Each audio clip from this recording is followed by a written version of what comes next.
I'm running in the 44th district. I'm not the chosen one by the people in Olympia. They put up somebody else. I came within 4.1% of beating Hans Dungey in the last election. This is a guy that not only doesn't probably believe in God, but introduces himself as a communist at a cocktail party. We do need a change. Now, how do we get more people in this room? I think every single person in this room, including myself, if there's ever another event, even if it's at a household, make sure they invite one other person. Every single person. And I think the most effective events would be social events, a spaghetti dinner, pizza, a fire on the Pilchuck River, a fire at Golden Gardens Park before they tear out the fire pits because the environmentalists believe there's too much CO2 from those fire pits that have been there for 150 years. That's not a joke. So, why am I running? Because I think I can make a difference. We're here talking about God and country. One of the problems in our society is our founding fathers thought it was basically elementary to include God in everything. Our Constitution, our Declaration of Independence, every law, even the least of the believers. Benjamin Franklin and Thomas Jefferson believed that, in fact, Benjamin Franklin, probably the very least, is the guy that said we should open Congress in prayer. We have slid how far? It's like the frog in the pot.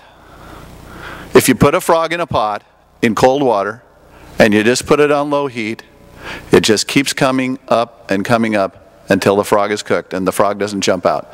But if you take that same frog and throw him in the hot water, it jumps immediately out. So why did I bring that up? Because we've been slipping and sliding for a long time.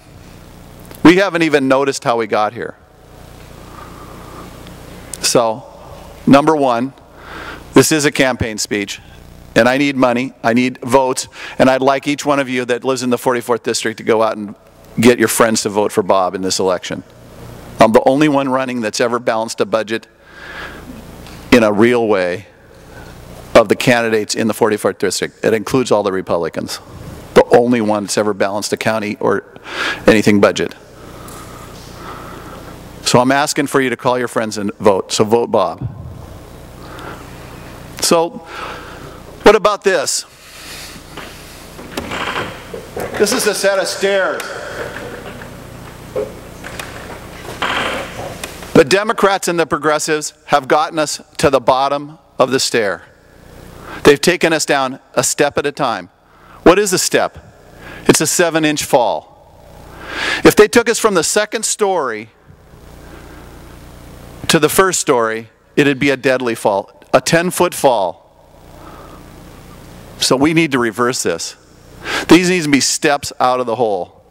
And we can't change it overnight, but we can take little things, and I'll give you an example. In Utah, the teachers union was spiraling the drain in the program there. They started with the special ed kids and got the union eliminated there, and they just worked their way out. Now it's one of the most effective public education systems in the United States, and the union still exists, but it's optional. Just as an idea. So these stairs here represent the steps up, not the steps down. We can't jump 10 feet. We need to do this incrementally. Everybody here has some little cause, and everybody here has some belief or some project that we can get done on a small level. If you ever listen to Dave Ramsey, he talks, and that's a financial guy on the radio and books, he talks about taking on the little things first and eliminating those. That's what we need to do here.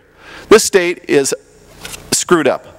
It has had 5 special sessions since 2010, expected to have another one, and we're using every gimmick under the sun.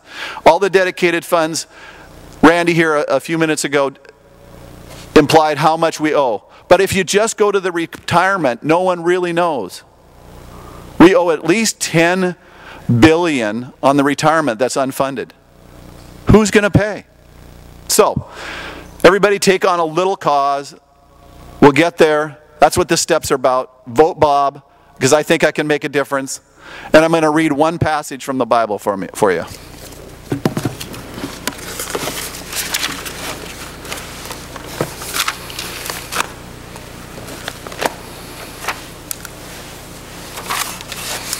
It's Proverbs 4:23. Keep your heart with all diligence, and above all that you guard, for out of it will flow the springs of life. Isn't that promising? It just sends chills down me. Thank you, and vote Bob.